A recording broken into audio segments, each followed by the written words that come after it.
Okay, welcome to Stratazine. We've got a great couple of stories for you today, and let's jump into our first one.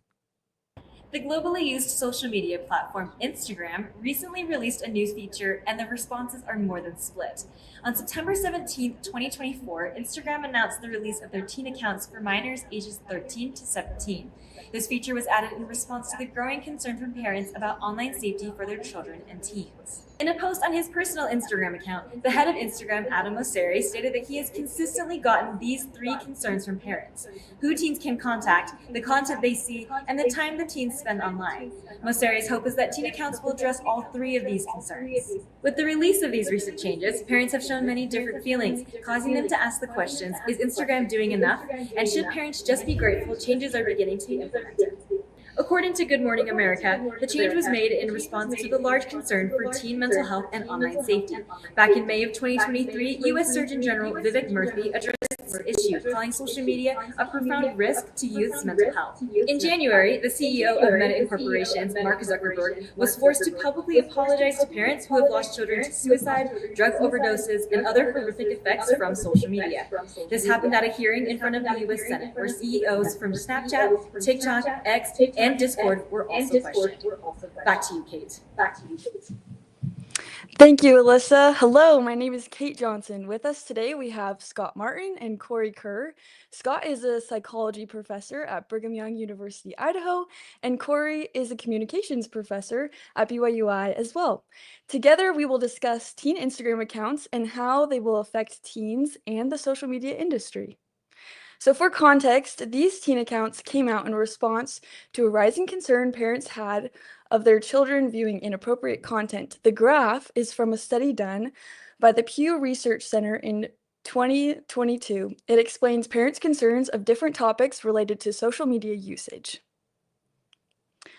So Scott, as a psychologist who specializes in adolescent substance abuse and as a parent, do you have any similar concerns as these parents that you saw in that slide? Yeah, thanks for asking. I mean, my professional area is a little different, but being in psychology and my emphasis being in social psychology, a lot of the things that I look at are the impact of what we call normative influence. So, what's happening in society and what is viewed as normal or typical or part of the culture and how that impacts young adults, adolescents, teenagers, and et cetera. So, yeah, new phenomena, new technologies, new ways of engagement for kids is always something you want to be mindful of, or at least we are, and I am in the research area of what impact it's going to have on kids and what kind of influence and how that changes the nature of their expectations, their interactions with others. So yeah, these are very valid concerns, both personally as a parent, but also professionally from a psychological standpoint. Yeah, for sure. Corey, do you have anything to add? Yeah, so hypothetically speaking, if we normalize just having instant access to everything that's on the internet and then showing people unrealistic expectations of body images and social interactions and those types of things, and then you point a supercomputer at every child's brain, trying to get them to be on that platform for longer, what do you think that kind of does to those children, and what do you think it does to society? Oh, well, first and foremost, it's not hypothetical, right? That's Right, that's yeah. the whole point, is that this isn't theoretical, it isn't hypothetical. That's literally what the social media systems, the algorithms associated, and also the technologies that we have for that instant access is literally what it is doing. So it's basically an unprecedented time to have not only the flow and transfer of information as readily available as it is, but to have, and what's really fascinating about this is that you see quick and real time changes in normative behavior or things that people like the trend. If you're talking about trends, like where in ever of generations has a trend, quote unquote, been able to be displayed, latched onto, become viral, and send out that everybody is ready to follow that, and everybody is on the same page and knows exactly what you're talking about. I mean, the power that you see that it has just on even language in influence, that you can talk about something that you call the Wednesday dance. And if we were talking about this 20 years ago, people would be like, well, what are we supposed to do on Wednesdays? Like thinking of the calendar. But you say the Wednesday dance, and everybody's like, oh, I know exactly what you're talking about. And that was, interestingly enough, even something that became viral before the show even aired, that people were aware of it. So if I remember your questions right, what are some of the impacts you think of this change, the normative behavior? I just want to remember. Yeah, so as we grew up, there were there were times where I was bored and I had to come up with my own activities. There were times where you had to like walk. I mean, I'm watching my daughter and her group of friends at 14, and I'm thinking about 80% of the problems that they have from like a conflict management would just go away if they didn't have instant access to communication and kind of like a surveillance attitude of each other's lives. If I had beef with somebody, I would have to like walk to their house or like call their parents or like somehow have some sort of delay in the way that I'm getting to them.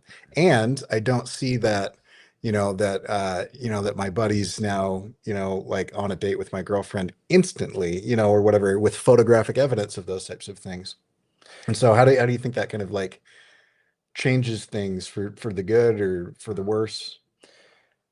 It is such a broad, in my perspective, it is such a it comes with so many different types of issues that frankly intersect between those things. So, my first thoughts as you're asking is like, well, let's consider what normal developmental experiences for kids, for teenagers, for adolescents, even younger than that. The way that we've for just a history of our culture for just decades and decades and decades has been the development has been necessarily connected to interaction, personal interaction, and it hasn't been given this instant feedback of evaluation or even just expanded amount of information to be able to change even the interpretation and the meaning of all those interactions. I mean, one thing is that our brains are poised to try to make meaning out of ambiguity. When we're in a situation that doesn't make a lot of sense or isn't clear to us, we try to just come up with ways to give an explanation to that. What's interesting about like the technologies and social media is that you are bombarded with all sorts of meaning messages that frankly are probably going to be wrong, aren't inaccurate, and certainly don't even necessarily relate to your context. So where, as kids, you had a fight with somebody and you yelled at someone, you had to go home, you had to stop, you had to think through it, you had to process that. And it was hard for a little kid to think about what that meant, but you'd have to at least stew on that individually. You could talk to your parents, you could ask them, and you'd come home and you'd be obviously visibly upset, and your parents could recognize what's wrong and get this chance for dialogue. They could talk you through it. You could calm down, and then you could respond to the situation. The problem with a lot of the social media stuff right now, in that, what social science research and others have looked at, is that not only are the algorithms programmed, well, let's say it this way, the algorithms are programmed to try to identify what is going to be most attractive, what is most interesting, and what is going to generate the most engagement, being likes, shares, and etc.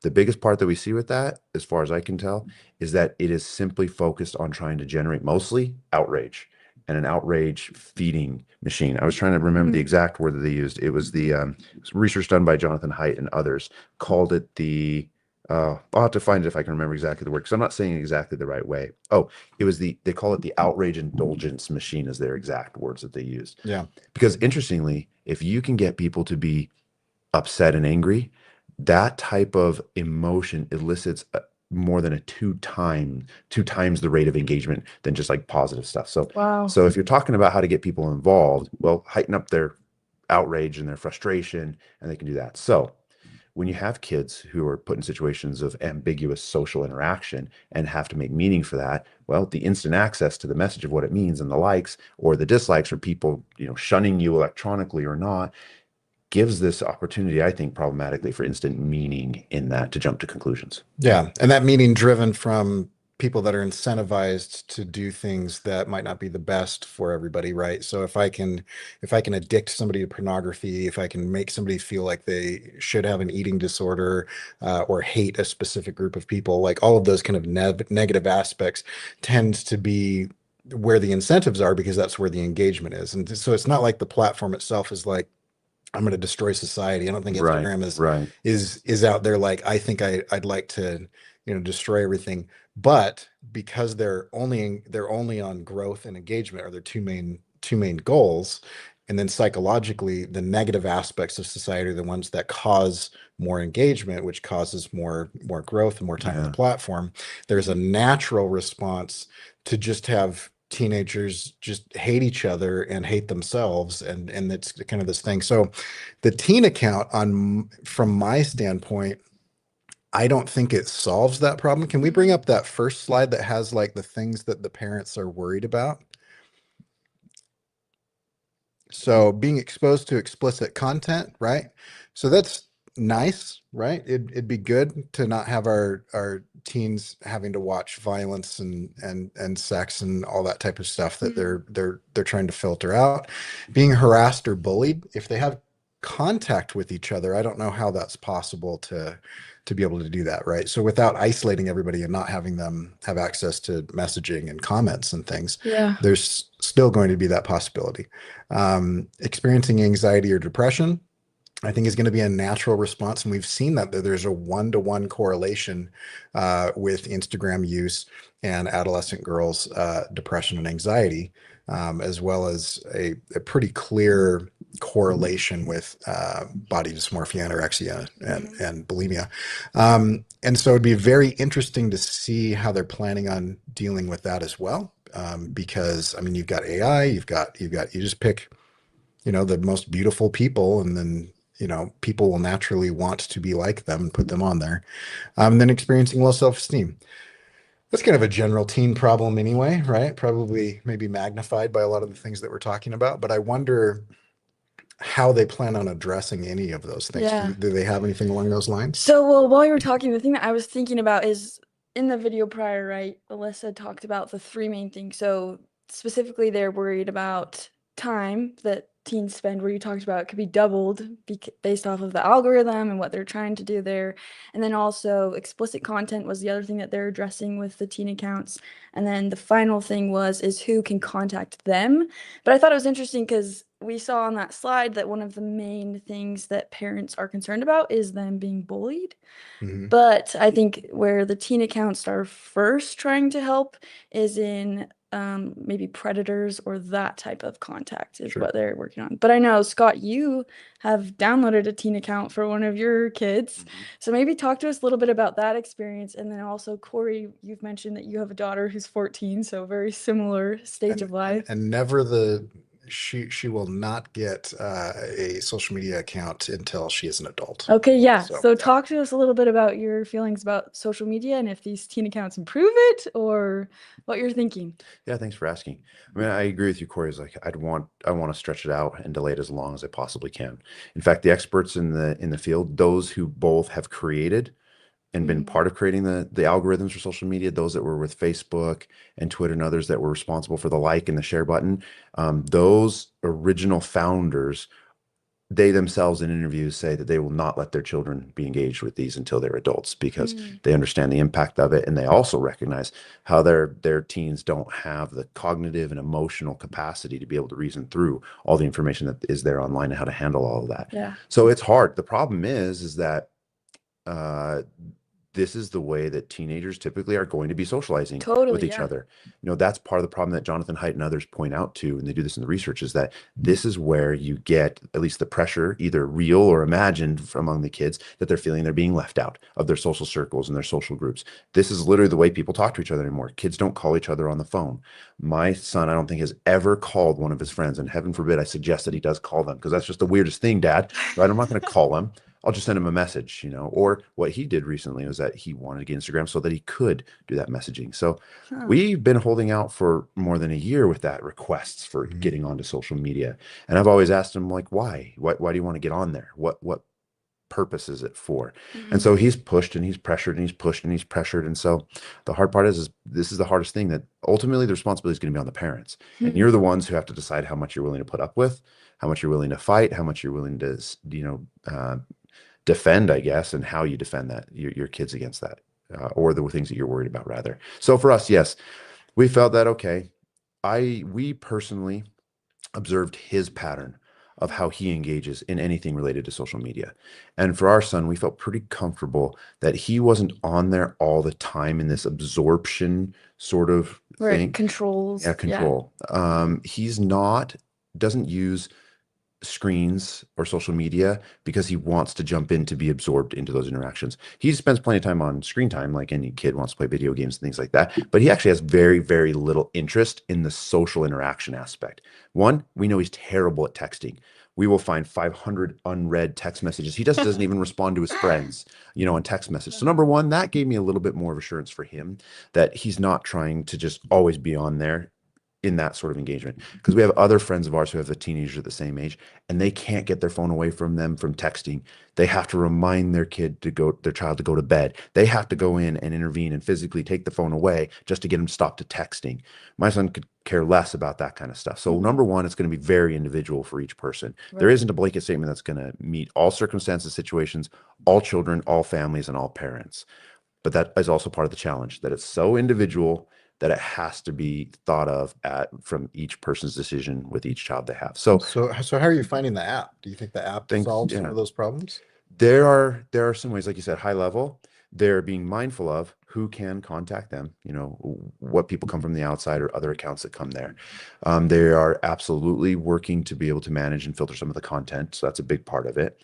There's a lot more control that parents have. So they have made the step so that when you're on Instagram, you can see and you can observe, you can monitor the amount of time, you can monitor specifically the pages, and you can monitor the individuals that they engage in contact with. So you have a lot more control. So that's nice. There's control, or at least there's the opportunity to monitor and to help influence what they're looking at and what information is coming to them, at least by the pages they view. And you can go in and look at the conversations. But again, we're not utilizing these AI systems to come be decision makers and judgments about what those conversations are like and what content's in there. So it's still going to fall on the individuals to be mindful to monitor those accounts. Now, the one thing with the app that was really surprising to me in our experience, you only get to register one parent account. Oh, So only my wife, who set it up and did the invite for him and allowed him to be invited to it, is the only one that can access. So the only way I have chance to see that is if I go onto her phone or onto her account, if I log in through her information to then link to my teenager. Oh, So right interesting. now it doesn't have it for its two parent or multiple on that. So I was would kind of that be a surprised by change that. you'd want? I think that would be Yeah. very important to make, Hmm. that you don't just have one parent having that opportunity. I guess that's a barrier to the whole purpose of what it's trying to accomplish, Right. which is letting the parents have transparent access to what information they're engaging with. So that's an immediate limitation that, yeah, it's only one parent can invite them to it. Yeah. That's interesting, and it also probably introduces several problems that I hadn't thought about as well. Because if you think about it, you having access to all of their conversations is going to do one of two things. It's definitely going to color their conversations, right? If they're aware that, that mom is watching, That's the point. they kind of do that. And so that might drive, maybe not in your son, but in other kids, it might drive, Finstagram accounts where they're going to go and kind of circumvent those types of things and try to get around it, which kind of defeats the purpose of the app itself.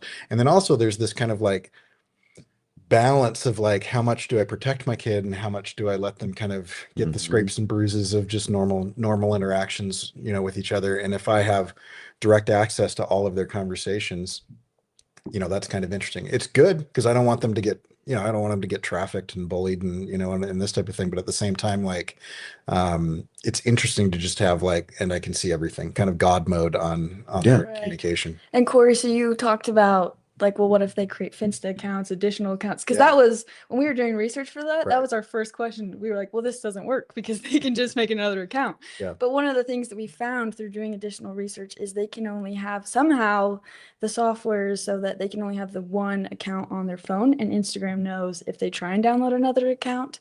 So that is a limitation that they have on there. However, kids are very tech savvy, so I wouldn't put it past them to be able to figure out a workaround. But as of now, that's what we know. Is Yeah, that they I've can't. heard of kids putting a thin layer of Vaseline on their screen so that when they ask their parents to punch in the code for 15 more minutes of whatever on screen time, that they can get the four numbers at Oh, least, wow. and then it kind of limits that down and they can kind of crack that. So yeah, There you go. Yeah, they know workarounds. Yeah.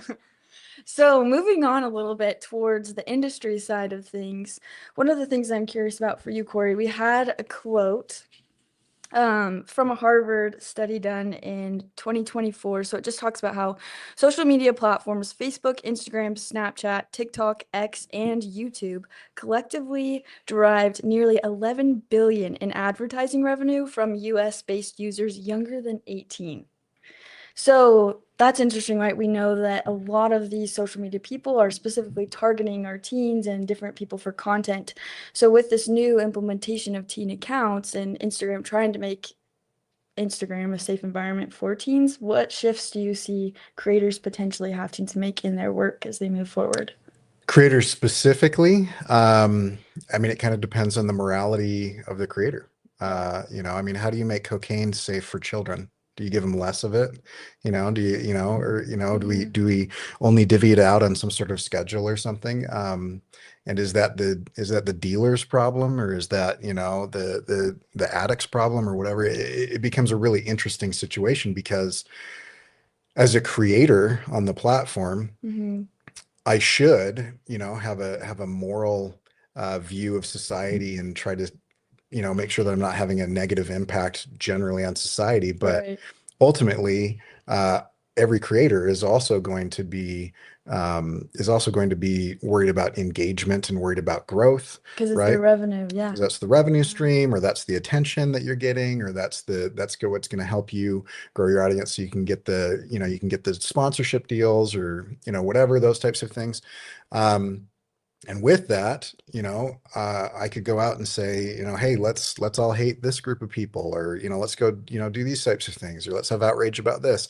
And naturally, that's going to give me more engagement. Now, that personally isn't what I want, Mhm. but people tend to follow those types of things. And so, from a creator standpoint, I think it's going to continue to be very difficult to not do the types of things that will cause more types of addictive behavior Right. in teens.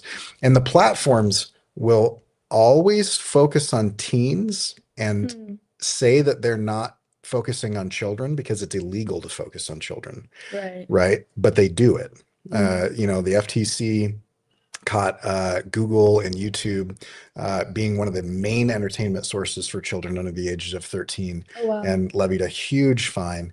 And Google just turned around and blamed all the creators and said, you need to stop making content for children. And it's like, okay, well then stop, feeding, children. Allowing And them the to see. problem was not that children were watching the content. The problem was that it is illegal to monitor and collect data on people under the age of 13 years old. Mm.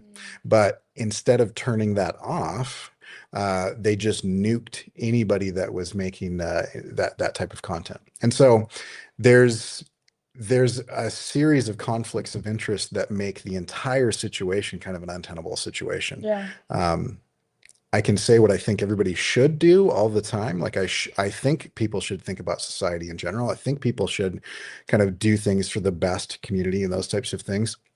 But I mean, I think lots of things should happen, but people and businesses and governments will naturally tend towards the results that they want. And so where the incentives are is where the actions are going to flow. Hmm. Not for everybody, but for the vast majority of things, whatever we incentivize is going to be where things go. And so I think that there actually needs to be um, some regulation and things around the incentives that we're giving, because we're expecting companies like Meta and Alphabet and all of these companies to kind of govern themselves. And Right. that's kind of like asking the drug cartels to like be nice and stop killing people, and Yeah. whatnot. And as long as we trust that they're going to do that, they're the ones that are delivering the addictive things. There needs to be an outside force that regulates the type of incentives that are going on. Hmm. That becomes really sticky because I don't really like the way that the government does things, and I don't trust them to do things really well. And so Right. it's just a messy situation Hmm.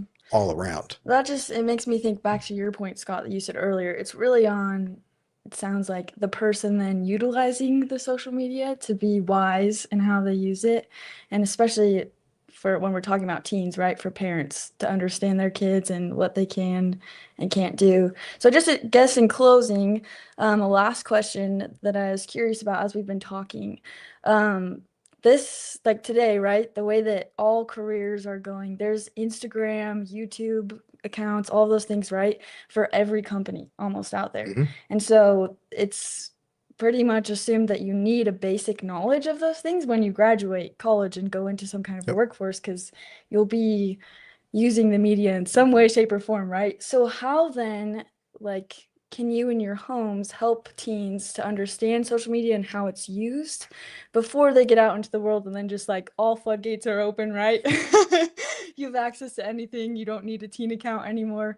So how do you guys like look at that problem, or what do you think is important then for teens? Yeah, that's a great question. I think the answer to that, though very, very, very simple, doesn't mean it's necessarily easy, Mm-hmm. but it's not going to be accomplished without a substantial amount of effort and work, frankly speaking. It is hard to establish a expectation or some rules or some boundaries and to maintain those boundaries. And most parents are trying to fumble their way through what it means to raise a child anyway. No one is ever coming into parenthood having been a total perfect expert at it first. So then Yeah. you get the kids. Like, Right. even if you want to try to take some classes, quote unquote, that's not the same thing as the real experience that you live when children come along. Yeah. So you've got a lot of individuals, and I think most of the time parents are trying to do their very best as what they can. But it is frankly just hard. It's hard at every Mhm. level of every age of parenthood. And I don't mean that as a big complaining and woe is me sort of thing. I'm just saying it takes effort, it takes work. So number one, I think the reality of it is it's really simple. You're going to have to work really hard. Mhm. Number two, I think it's really important, coming back to something that you said earlier. I'd characterize it this way. It's really not all that complicated in my mind, some of these conversations that we're having, because I think, not to be overly reductionistic in it, but I would just say that if we are very honest with ourselves and we are willing and committed to be honest, then you can look at the intent behind decisions, the intent behind systems, and the intent behind the algorithms or the approaches and the perspectives. If we're just honest with ourselves, then realistically, the algorithms are not this evil monster, because what they are, they're programmed mathematical formulas that actually don't have any understanding of intelligence, of emotion, of priority, of preference. They are programmed, and you have to remember they're programmed by people who put their thumb on the scale behind that. So we can ask the questions of what are the intents of the designs of those who are putting their thumb on the scale for these programs. So how to help our kids moving forward and what to do in that, coming back to your original question of teaching them. Well, you cannot abscond from your duty to actually have to work to teach. And that's really, really, really, really hard, Mhm. especially when you get emotional teenagers who feel that they're being left out because their friends are this or their friends are that. But then parents maybe, and this is the hard thing with the generational change, even with this maybe helicopter parenting and everything Mhm. else, is like, well, parents have to be the adults. And sometimes Mhm. that means we have to say no. That might not be a comfortable thing, but all I can tell you, and this is anecdotal, so sorry about that, but my daughter, who's starting her first year of school, has come back to us independently and said, I am so glad that you encouraged me not to be on these, to use this, or not let me until this. She's like, I see some of my friends who are really just pretty absorbed. And she's like, I am really glad that the two of you made me wait as long as I did. Luckily for her, it wasn't a fight, Right. but she, at least um, it was a little bit, what's the word I'm looking for? It was a little bit validating to hear your daughter come back and be like, Yeah. I'm really glad that this is an experience that I had to go through. Yeah. Yeah. And I think it's kind of like everything else as we kind of wrap up here. Um, as children age into teenagers and as teenagers age into adults, they get more and more responsibility. And with that responsibility, there's always the risk of something happening. And so it's kind of like driving a car. Like, Yeah. I am terrified that there are kids out there that have access to these 1,000-pound machines that can go 150 miles an hour, right? Because Mhm. I remember what I was doing with vehicles when I was that age, and it wasn't great, right? Yes. Yeah. And so you kind of do that type of thing, but then I don't think it's appropriate for me to want humans to like go live in the desert by themselves and have no contact with anybody and not have and just live naked and afraid and not have any technology or whatever. And so there is kind of an easing into those types of things with appropriate restrictions. And so just like there's kind of a learner's permit where you can only drive with your parents and do those types of things, and then you get a little bit more freedom and autonomy, but you can't do it during certain hours with certain types of people in the car, and then eventually you're kind of let out there. I think that's a good way of doing it. I think a bad way of doing it would probably be well, you're 18 now, so here's a vehicle with no training and no restrictions, and go out there and don't kill people. And so it's kind of a similar thing. Very challenging, I think, very individual on those things. I think a teen account, if I'm being optimistic, is probably a step in the right direction. If I'm being critical, like I tend to be of technology, I think it's mostly kind of a glossy band-aid that they're trying to put over the fact that like the entire structure of what they built is dangerous for everyone, not just teens. Right. And so these types of performative things and naming it specific ways and having Moseri come out and say things specifically, would be kind of like knowing that the car engine is going to blow up and like metal shrapnel is going to like, go out from that pretty consistently almost every time if you drive it enough, and then, labeling it like the non-exploding vehicle, or whatever. And, those band-aids and labels that you put on things, it doesn't change the root fact that these things are dangerous, like in and of themselves, but they're useful and it's out there. And, like one of the leading causes of death in America is automobile accidents, but we don't just decide that we're just never going to drive again. Right. And so there's kind of those balances, but a great story. Thanks for putting this together. Yes. Thanks. Thank you, Scott and Corey, for joining us today. And thank you for sharing your expertise and your wisdom with us. And thank you to all the viewers that we had today for watching. And we will see you next week on Strategy. Have you heard this song? That's Mamushi, a song that's been going viral using over 2.4 million TikTok videos. Viral songs on TikTok can give artists a lot of visibility. Some songs go viral organically, while others go big because record labels paid influencers to use the song. So how does this affect the artist's image and success? Going viral can be a fast way to fame. Many musicians owe part of their success to TikTok. Take Jax, for example, who went viral for this song. Victoria was made up by a dude. Interestingly, on Spotify, Jax has 2.8 million monthly listeners. But on TikTok, she has 14.6 million followers. Social media marketer Jesse Callahan, founder of Montford Agency, noted, TikTok is a big way that labels have brought artists into the spotlight the last couple of years, a big way that creators have made a lot of money. Another interesting example is Suko, whose song Fast went viral back in 2019. 5 years later, he has 3 million monthly listeners on Spotify. However, Music Business Insider stated that only 19% of artists on Spotify have over 1,000 monthly listeners. His music has also received positive reviews from music critics. Depending on how you view this, you may say he didn't or didn't benefit from virality. Paying an influencer to use your song is also expensive. A single video can cost hundreds of dollars, if not more. Influencers will charge between $200 to $300 for every million followers they have. So a creator with 5 million followers will charge anywhere between $1,000 to $1,500 for a song promotion. Given that you may need to hire multiple influencers to make something go viral, that can be a financial loss if the song doesn't help the artist build a strong fan base and music career. Weighing the costs and risks of paying influencers to use songs. As social media practitioners, it's up to us to weigh the risks. In the world of media today, new packaging has hit the shelves and our feeds.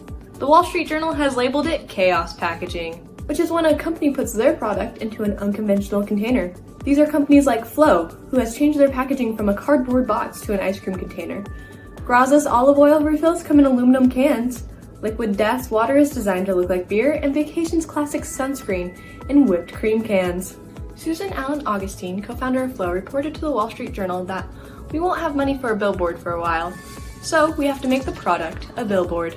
Not only are these up-and-coming brands trying to break through the market, they are also using this as a way to look different. These differences don't only show up on the shelves though. Many of these products are so novel that they are showing up in social media. Oddities go viral on social media so quickly that products can gain traction almost overnight. So by not only having a different design on the shelf, but looking interesting enough to hold an audience's attention, these companies have a more organic form of marketing. NBC's Christine Romans also has something to say on this matter.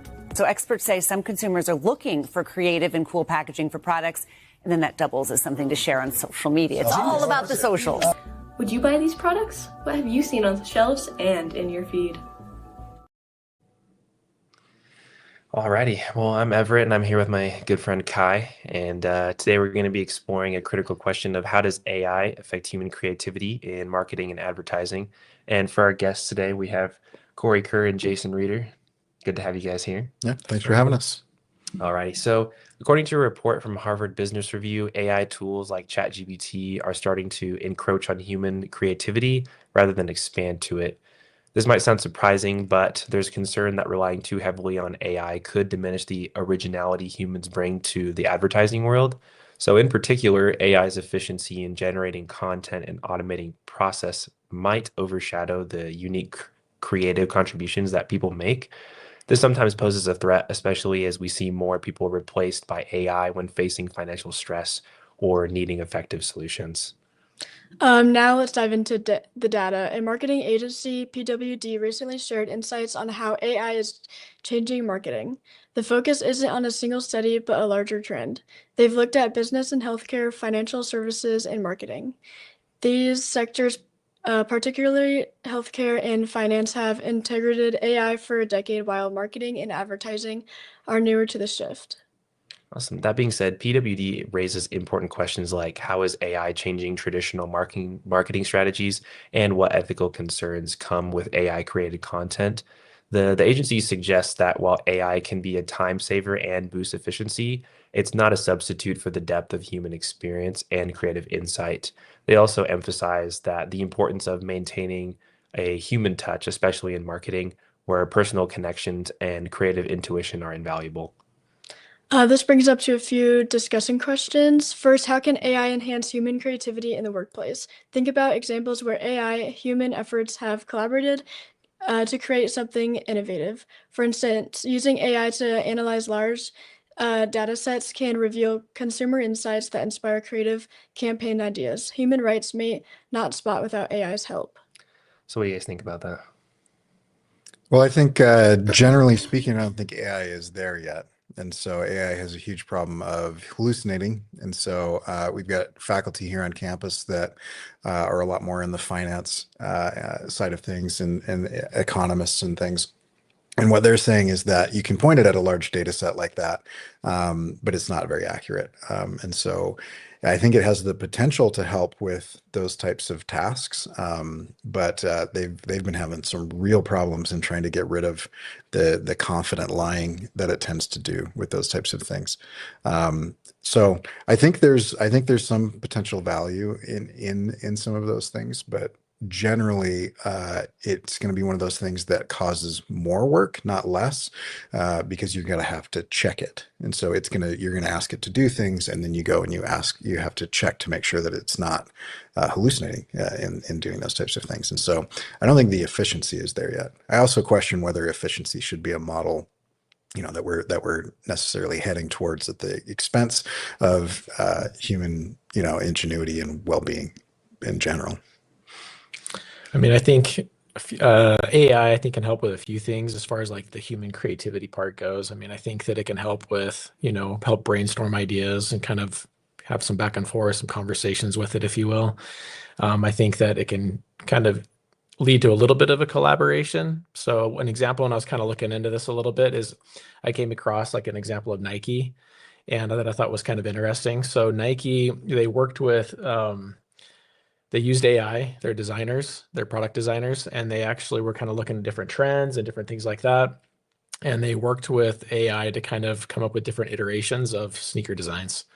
And they were kind of going back and forth, and they took all of that information, and then they did what they should have done, which is they then talked to humans, right? They talked to people, and they put it in front of their athletes, which I thought was obviously smart.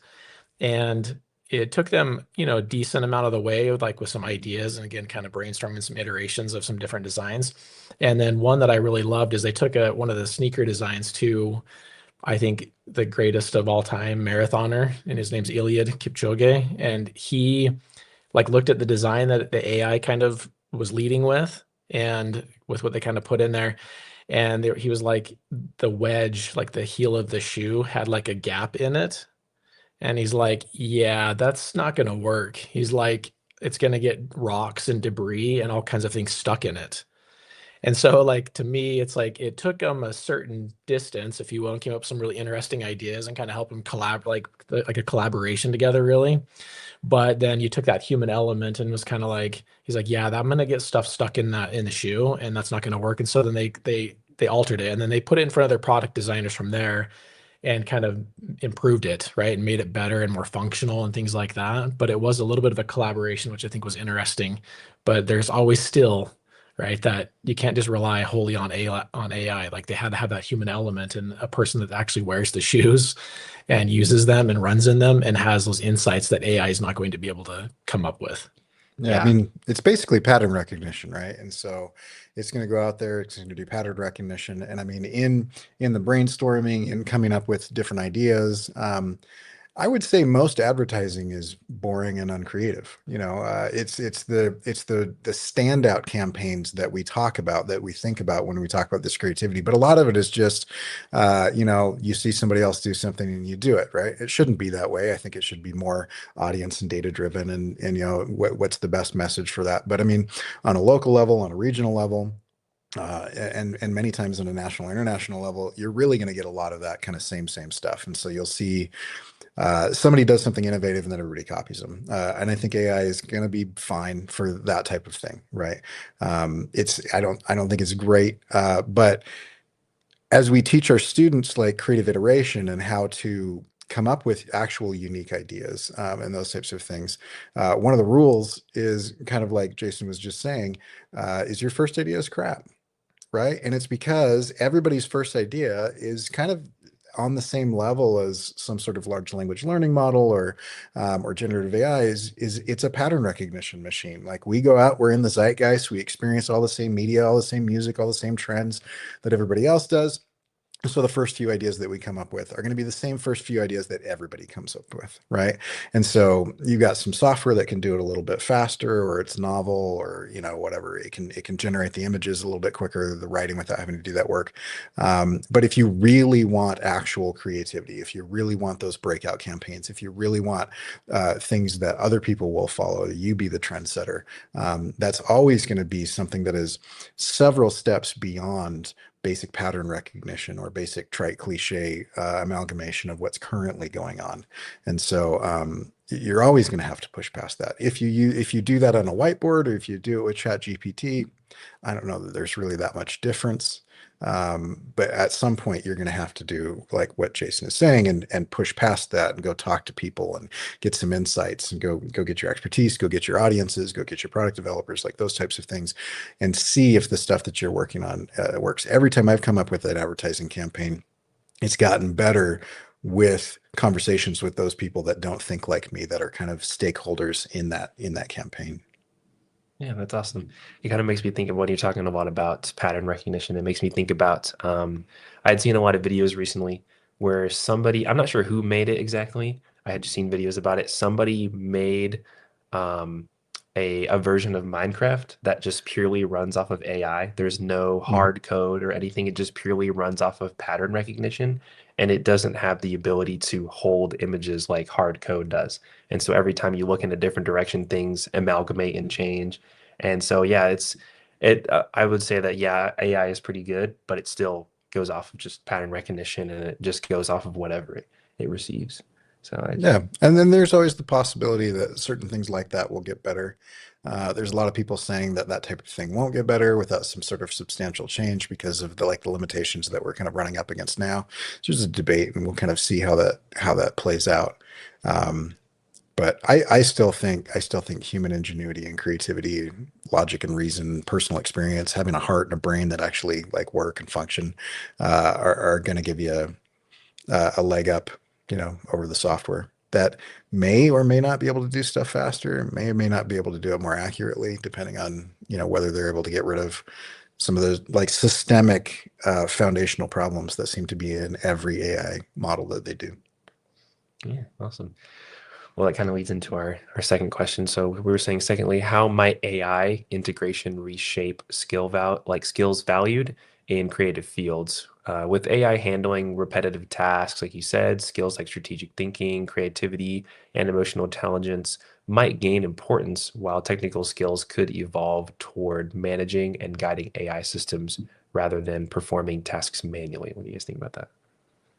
Yeah, I 100% agree. I mean, I think you're going to see, I think a good use of AI is for maybe some of those lower production, type processes that, might take, a little bit of time, or it's just lower level production work, so that you can focus on the strategy and the things that are a little bit more high value and higher impact.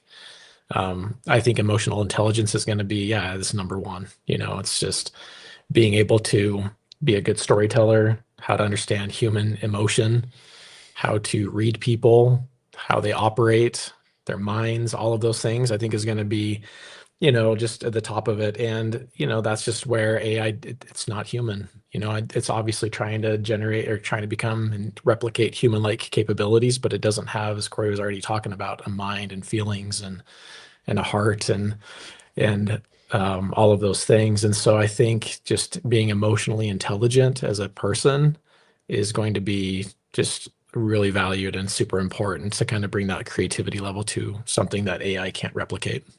And I would push back on whether or not it actually is going to do the things that we're claiming here, right? The technical ability, those types of things. What were some of the things, as you were talking, what were some of the things that you listed in that question there? Had to do with emotional intelligence as well as strategical analysis, things like that. And then, so you have those aspects, and we're hoping and banking on that they remain valuable, right? Or otherwise, it's going to be the Matrix or Skynet or something, right? But even before that, will it be able to do the things? Will it be able to do those mundane tasks? Will it be able to do that? Because if you look at something like, you look at a lot of like artists, right? And that's something that's a field right now that's, in question and under attack. If you go to the biggest animation firms, like the people that are doing those character development, the people that are doing those background designs and whatever, they've had access to digital creation tools for decades now, like their entire careers. Most of those people have had access to Photoshop and those types of things. And yet the best ones are still trained on, traditional tools. They're still trained, they may use Photoshop, right? And they may use those types of digital tools, but the best illustrators, even if they're currently doing things digital, they understand traditional, because all of the digital tools that we were all worried about, 15 to 20 years ago, freaking everybody out, they're trying to replicate the real experience. They're trying to replicate, and if you look at the icons, they've got a brush, they've got a crowquill nib, they've got all of the tools that you would use traditionally to kind of do those things. And if you come at it digitally without any traditional experience, you're out of whack, right? And I think it's going to be the same thing with AI, right? If you become George Jetson and you don't know what the button does, but your job is to push the one button, right? And you just show up to work and you push the one button, and that's your job for the day, you're not going to be a very valuable employee. You're not going to be able to do stuff. But if you can understand why and how to do these things, and you are good at doing them yourself, and then maybe you want to use AI if you choose to kind of supplement that, or maybe it skips a brainstorming or speeds parts of that process up, that's fine. I don't think I'm going to go that route, but I think a lot of people would. And I think the people that do are going to be the ones that already have those types of skill sets and have already developed that part of their repertoire as far as what they bring to the workforce. And then AI can supplement that, right? Maybe if you are willing to do the checks and balances that make sure that you're not going to do something massively offensive or infringe on somebody else's copyright, or get into a lawsuit because you don't own a significant portion of what you've created. There's a lot of kind of pitfalls that kind of come with that. But I think it's always going to come back to, can you do this thing yourself? Have you developed those skills yourself? And then the tools that you use, it's not like somebody goes out and buys a really nice hammer and is all of a sudden a good carpenter. There's lots of wannabe have-a-day heroes out there that have a garage full of really expensive woodworking tools, and they still can't make anything because they don't know how to do it, right? I agree with what you were saying. And for me, if I'm doing homework or something, I want to do it by myself so I can have that creativity and know what to do later in life and to be successful. But if I do need help, I will lean on ChatGPT or something to help me along the way, but I won't let it take over. So I know how to do it on my own if I need to. And I think that's really important.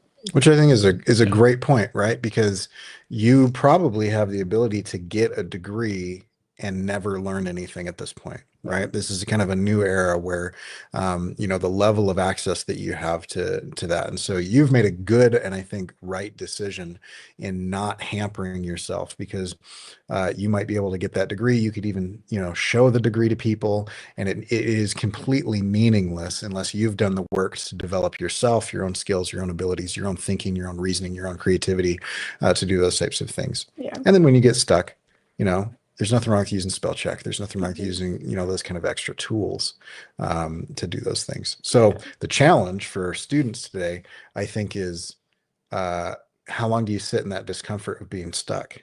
And I think, and this is probably old curmudgeon, guy giving advice, but like, I think the longer that you sit in that, the better off you will be. I agree. Yeah, that's what my dad always taught me to. He said it's okay to be stuck because everyone's stuck and you learn from your mistakes. So it's really important.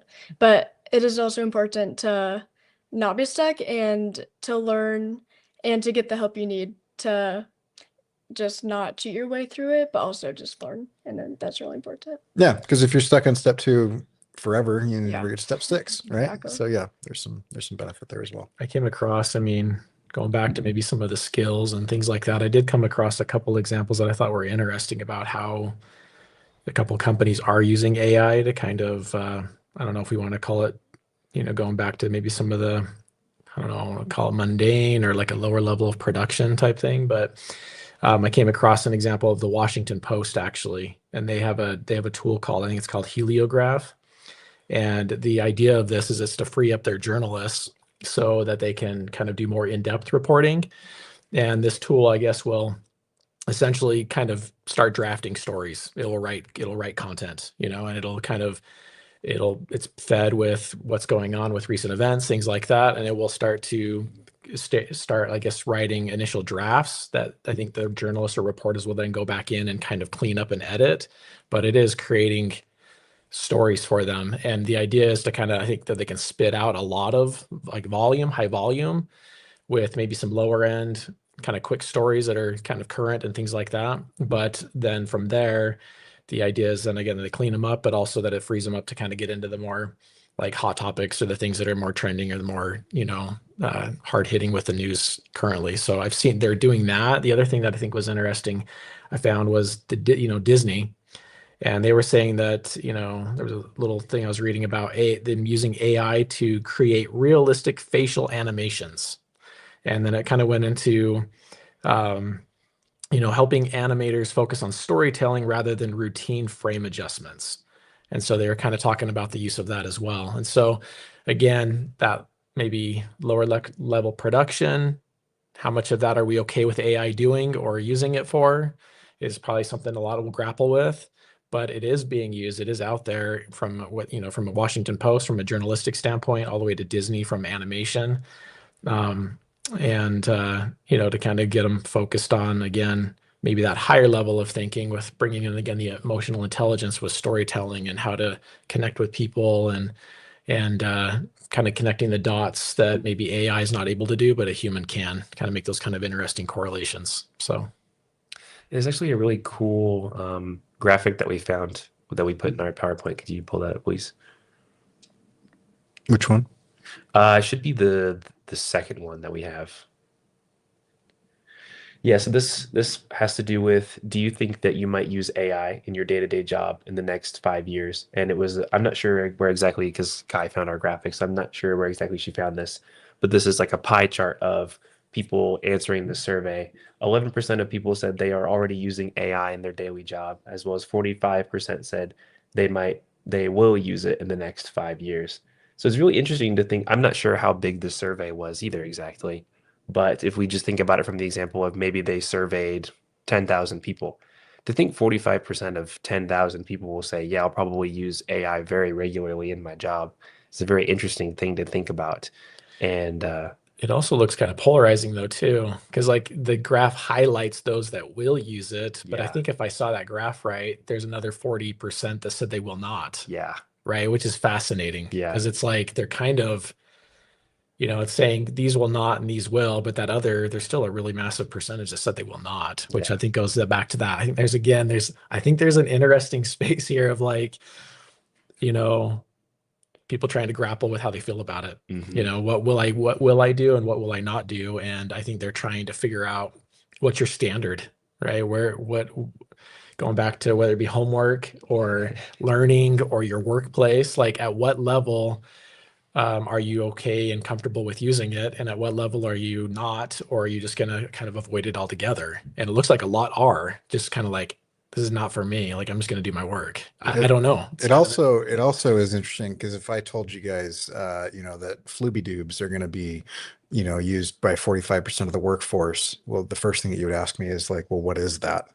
And if I don't define it and I tell you, well, it's everything, it's all this stuff, AI used to be a very narrow definition. And then in the last 2 years, we've redefined what AI means to be anything that software does automatically. We never used to call spell check AI. It was just spell check, right? We never used to call predictive text AI. It was just predictive text, right? And now everybody that's an AI proponent is like, well, you've been using AI already for 12 years, and, blah, blah, blah, blah, blah. And it's like, only because you've changed the definition of AI. And so we've had to reintroduce or introduce new terms like general intelligence to talk about what we used to refer to as actual AI. And so when you ask those types of questions, it's really interesting because I don't think we have an agreed upon term of what that is. Yeah. I am not pro AI, but by the definition, the current definition, which I think is a little undefinable of what it is. Yeah, I use it all the time, right? But I'm not going to use ChatGPT. I'm not going to use, DALL-E. I'm not going to use, any generative AI features that Adobe gives me, or those types of things. So when you talk about generative AI images, when you talk about, large language learning models, those are more specific terms of what's going on. But if you just ask people like, are you going to use AI? I could ask you the same thing about a Flooby Doob. And I don't think anybody knows what we're talking about because it's not a definable term. We've made the word itself meaningless. And so the discussion has to get more specific for it to, it's too broad. because it's like, well, are you going to use technology tomorrow, Jason? It's like, probably, I guess. I don't know. How do you define that? Like, are you going to use any tools? Because we used to consider like, tying a rock to a stick, a tool, and so when you make words totally broad and undefinable, I think stats like that are kind of pointless because it doesn't actually mean, like, if you were to ask somebody, are you willing to, to experience your entertainment? Are you willing to give 300 people PTSD? People are going to say, no, that's horrific. And yet that's what we're doing when we get online and we have, these people in warehouses that are going through and they're the automation. There's a lot of automation that we talk about that's actually called ghost work. And that ghost work is people sitting in warehouses doing the automated tasks. And so, you have like Amazon and they come out with their like contactless store where you can go in there and the AI is in the cameras and it'll watch what you grab and it'll charge your account as you leave. And it turned out it was just a bunch of people in India that were watching a bunch of white people shop. And that wasn't AI, but we called it AI. And it wasn't automated, but we called it automation, right? And so I don't know that those terms even make any sense. So it's an interesting statistic, more on like, what is the public perception of what does that mean? Yeah. And less on like, what is actually going to happen. Yeah, I think something like that, it would be better to have like a specific meaning of what exactly is AI? What does it mean? What does it do? And then once we have that definitive answer, asking people that question again, what would you use it? If they knew specifically what it did and what it could be used for. Yeah. Like, how many of you plan to use ChatGPT in the workplace? Yeah. In 2025, specifically. That's like more specific, and it's like, yes, no. Yeah, because then we've named a tool. named There's a identity, specific exactly. process. Yeah. Right. And that's probably where they were headed with it, but it does become a little bit unclear of what do you mean by AI. So yeah, they might have kept it broad too, because they might have just been not asking people from like a specific department of work. Maybe they just could have just surveyed 10,000 random people. And it's hard to say, oh, well, you use ChatGPT, and they're like, oh, well, I'm an artist, so I paint. So like, I don't think I'd be using that as like to write my essays or anything. yeah, And what kind of careers did they poll? Like, what do they do for work, and There- would it be even relevant? There's a really interesting thing happening on Substack right now where you've got Substack is generally for writers, right? And so all of the authors on Substack are totally against using AI for writing, right? But they are totally fine using AI to come up with their thumbnail images, to generate their thumbnail images. And then all the artists that are on there are really offended by everybody using, AI for their images that they're using. It's like, either draw it yourself or just don't use it, or buy a stock photo or whatever. But they're a lot of them are fine using it for, writing their scripts and doing their prompts and that type of thing. And there's, I feel like a lone man in the wilderness kind of out here just being like, they're both bad, but it's interesting. It's when we feel like the thing that we care about is being threatened, then it's like, well, that's wrong, but I don't actually care about that. And even in this discussion, we've done that, and everybody does, where it's like, well, these menial tasks, these repetitive tasks. I mean, some people might really enjoy that, or some people that might be their occupation, And so just like any technological development, it's going to be disruptive in a way that I think is kind of unforeseeable. We don't really know how it's going to turn out. But I do think it's important to recognize something that is kind of an eternal truth, which is humanity itself is really important. People are important, and what we bring to the table is really important. And tools are going to continue to change. They're going to continue to develop. They'll continue to change like how and what we do things. But I think one of the things that's interesting that we tend not to focus on, and I think we should, is kind of the law of Jurassic Park, right? We're focused on whether we can do these things, but not whether we should. And so I think both of those discussions are important. Can you do this? Is it possible? What does it do? And also, should we do this? Is this something that we're focused on? Is this something that we should be doing? In the 90s, we cloned a sheep, and everybody was like, no, let's not do that. Let's not just create life randomly with science. That seems weird. And so we stopped doing it, and so I think that there are those types of possibilities of like, is this an appropriate use of technology? Is this something that we should be doing? And that's a discussion that I think we should have, because most of the time you get these very reactionary things, and you get people saying, progress for the sake of progress, it's inevitable. And anybody who tells me that something is inevitable, I immediately distrust them, because they're just trying to get me not to think rationally and reasonably about what they're trying to tell me. If I just tell you, hey, no matter what you do, this is going to happen, so don't even bother resisting or doing whatever. It's like, what are you trying to do here, man? That's what's going on right now. So I think a greater discussion like these is important, of not just can and will and should, but like, what are the greater effects? And is this where we want to focus our resources? Absolutely. And that kind of goes into our last question. What ethical dilemmas do we face with AI-generated works? Issues like authorship, originality, and the intrinsic value of human creativity come to the forefront. Organizations will need to establish boundaries and guidelines on the ethical use of AI to ensure human creativity isn't undervalued. Yeah. And I think that's the big thing. We can probably end here, but I mean, those are the types of things that you need to think about. And I think as a social media practitioner, you may be doing such stuff yourself. You may be working with an influencer. You may be working with a brand. You may be embedded inside of a marketing team in a company. And you should think very clearly about the use of these tools and whether they align with the perceived values that you'd like your audience to think about. And I use this example all the time, but like Patagonia, right? They're very, very, or Cotopaxi, they're very, very about the environment. If some evil giant, chemical corporation or oil company started dumping microplastics into the ocean, we'd be annoyed about it, but we wouldn't be surprised, right? But if Patagonia started doing that, we'd be like, what are you doing? This seems to fly in the face of everything that we know about you, right? And everything that you profess to believe. And so this is where I think AI comes in, is you think about, how am I being perceived in the marketplace? Is my use of these tools going to help or hurt what we're doing? Is my use of these tools appropriate for my message and my audience, and those types of things? And you have to consider the fact that there are current court cases going on about copyright, that the way that the data set was collected, most people find that to be unethical at the very least. It wasn't an opt-in situation, it was an opt-out situation. And as an artist, I don't feel like I should be asked to opt out of being robbed. I think I should opt in to be involved in that or not. But it's not like I sit in my house and ask every burglar that comes by, like, I'd like to opt out of being robbed today, And so the way that data set was produced is also kind of an ethical issue, right?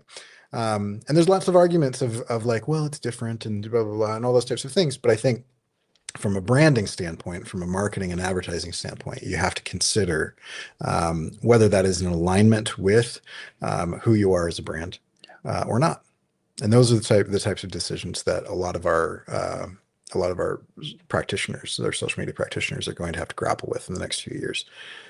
Because doing the newest shiny thing is not always the best thing for what we should be doing. Awesome.